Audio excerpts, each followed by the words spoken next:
Sí, per manifestar que votarem a favor i que agraïm la proposta que s'ha articulat i que ens sembla del tot necessària. Deia el company, el diputat de Ciutadans, que trobava a faltar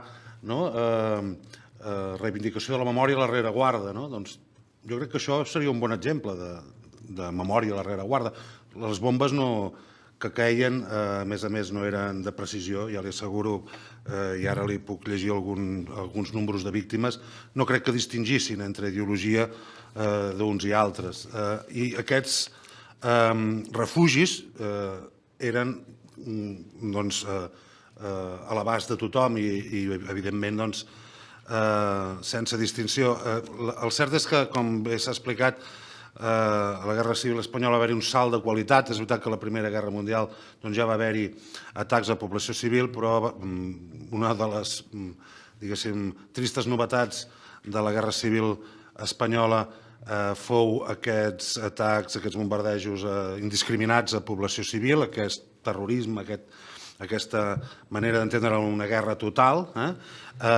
Jo crec que per això segurament tenim que el Guernica és una icona mundial denunciant això.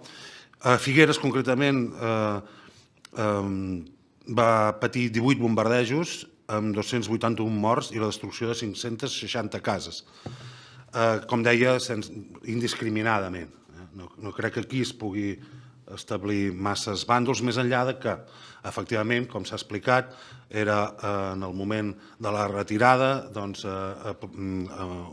punt, en aquest sentit, fronterer i molt estratègic, i que la zona aquesta nostra de l'Empordà ens va passar que venien de Mallorca, o sigui, tenien una base, a part dels bombardejos navals que passava al Canàries i ho destrossava tot, a més, des de Mallorca podien enviar la Legió Còndor i podien enviar a tots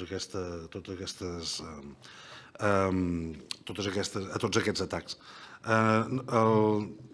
Recuperar aquest element de memòria ens sembla que és fonamental, que és importantíssim, pels motius que s'han dit, i li afegiria també per aprofundir en una reflexió que vostè ha apuntat, senyor diputat, en el sentit que justament aquestes iniciatives és molt difícil que es puguin buscar ideologia aquí darrere. Realment és, quan sona la sirena, tota la ciutat s'havia de refugiar perquè indiscriminadament et podia tocar a tu, independentment del que pensessis o de qui recolzessis. Moltes gràcies. Gràcies, diputat. Seria el torn d'Esquerra.